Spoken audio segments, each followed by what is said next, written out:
இந்த varicose veins surgery பத்தி நிறைய மித்ஸ் பேஷண்ட்ஸ் மத்தியில பரவலா இருக்கு. அந்த மாதிரி சர்ஜரி பண்ணா எவ்வளவு நாள் ஹாஸ்பிட்டலைசேஷன் இருக்கணும், இல்லைன்னா அதுல தழும்பு ஏதாவது வருமா, இல்லைன்னா அங்க ரத்த கசிவு அதிகமா ஏற்படுமா, என்னால நடக்க முடியுமா, இந்த மாதிரி நிறைய கேள்விகள் பரவலா பேசிக்கிட்டு இருக்காங்க. ஆனா இதுல எதுவுமே உண்மை கிடையாது. இதுக்குண்டான சொல்யூஷன் என்ன அப்படின்னு பாத்தீங்கன்னா, இந்த வேரிகோஸ் வெயின் ப்ரொசீஜரை நம்ம பெயின்லெஸ்ஸா, கார்லெஸ்ஸா, சூச்சர்லெஸ் டே கேர் சர்ஜரி மூலமா அனஸ்தீசியா இல்லாமலேயே நம்ம இங்க பண்ணிக்கிட்டு இருக்கோம்.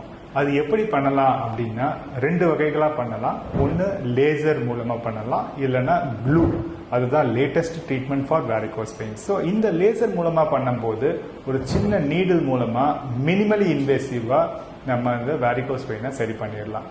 அந்த மாதிரி சரி பண்ணும்போது சிங்கிள் டேல டிஸ்சார்ஜ் ஆகி அடுத்த நாள்ல இருந்தே உங்க நார்மல் வேலைகளை நீங்க பண்ண ஆரம்பிச்சிடலாம். முன்னாடி இருந்த எல்லா சிம்டம்ஸும் வேரிகோஸ் வெயின்ஸ் உடைய வடுவே இல்லாம உங்களுக்கு இந்த ரெண்டு ட்ரீட்மெண்ட்டும் அமையும். தேங்க்யூ.